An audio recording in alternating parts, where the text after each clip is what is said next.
સુરક્ષાના પાલ police station વિસ્તારમાંથી કોપરના કેબલની ચોરી કરનારા આરોપીઓને પાલ પોલીસ ટીમે માત્ર ગણતરીના દિવસોમાં જ પકડી પાડી મોટી સફળતા હાંસલ કરી છે. પાલ પોલીસ સ્ટેશનના પોલીસ ઇન્સ્પેક્ટર શ્રી બી.એ. ભટ્ટના નેતૃત્વમાં સર્વેલન્સ પીએસઆઈ એમ.વી. પરમારની ટીમે વાહન ચોરી, મોબાઈલ ચોરી, ઘરફોડ ચોરી, લૂંટ, ધાડ અને ચેઇન સ્નેચિંગ જેવી ઘટનાઓમાં સામેલ આરોપીઓને ફરાર ઇસમોને પકડવા માટે અલગ અલગ ટીમો બનાવી હતી.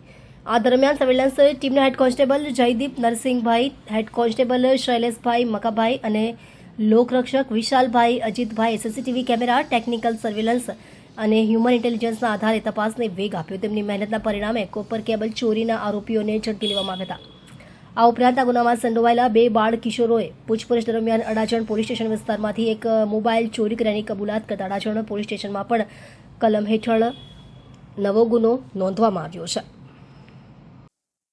पुलिस कमिश्नर सर सूरत शहर, अधिक police commissioner sir sector 2 Surat शहर तथा नायब police commissioner sir zone 7 Surat શહેરનાઓની સૂચના અનુસાર પોલીસ સ્ટેશન વિસ્તારમાં નોંધાતા ગુનાઓ જે છે એની અંદર મહેનત કરીને ડિટેક્શન લાવવા માટે તથા આરોપીઓને પકડી પાડવા માટે જે સૂચના આપવામાં આવેલ હતી તે અંતર્ગત પાલ પોલીસ સ્ટેશનની અંદર ચાલુ માસમાં ચોરીના 2 બનાવો નોંધવા પામેલ હતા. જેની અંદર વિગત જોઈએ તો બાંધકામની સાઇટ ઉપરથી જે અર્થિંગ સહિત અલગ અલગ કામગીરી માટે વપરાતા કેબલ જેની અંદર કોપર જેવી ધાતુનો ઉપયોગ થતો હોય એવા અલગ અલગ પ્રકારના કેબલ્સની ચોરીની 2 ઘટનાઓ સામે આવેલ હતી.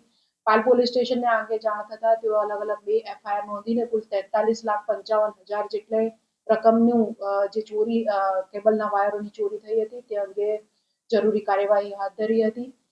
પાલ પોલીસ સ્ટેશનની ટીમ દ્વારા આ બંને ગુનાઓમાં કુલ 5 આરોપીઓને ડિટેક્ટ કરીને જરૂરી કાર્યવાહી કરવામાં આવેલ છે, જે પૈકી 3 કાયદાના સંઘર્ષમાં આવેલા બાળ કિશોર છે તથા અન્ય 2 આરોપીઓ છે જેની ધરપકડ કરી રિમાન્ડ મેળવી ગુનાની તપાસ પાલ પોલીસ સ્ટેશન દ્વારા હાલમાં કરવામાં આવી રહેલ છે. જે 2 આરોપીઓને રિમાન્ડ લેવા માટે કાર્યવાહી કરવામાં આવી છે એ જોઈએ તો વિકાસ ગાંગડિયા તથા મોહિત નાઈકે બંને આરોપીઓ રાંદેર ખાતે રહે છે તથા એક આરોપી જે છે વિકાસ ગાંગડિયા એ અમદાવાદ તથા મોહિત નાઈકે જે છે એ મૂળ મધ્યપ્રદેશના બરહાનપુરનો રહેવાસી છે. આ લોકો અન્ય કાયદાના સંઘર્ષમાં આવેલા બાળ કિશોરો સાથે મળીને એક અલગ અલગ આવી જે બાંધકામની સાઇટ હોય ત્યાં જઈ અને વોચ કરતા હતા અને ત્યારબાદ જ્યાં કોઈની નજરે ના આવે એ રીતના અલગ અલગ મોટા થેલીઓમાં વગેરેમાં ભરીને આ પ્રકારના જે કિંમતી વાયરો હોય તે ચોરી લઈ જઈને તેનો નિકાલ કરતા હતા. આ લોકોની સાથે આગળ આ જે ચોરીનો માલ છે એને કઈ રીતે વેચતા હતા, ખરીદનાર કોણ છે વગેરે મુદ્દાઓ અંગે પાલ પોલીસ સ્ટેશન દ્વારા અત્યારે તપાસ ચાલી રહી છે. આ લોકોનો ગુનાનો ઇતિહાસ જોઈએ તો પાલ પોલીસ સ્ટેશનમાં 2 ગુના તથા અડાજણ પોલીસ સ્ટેશનમાં 1 ગુનો નોંધાયેલો છે.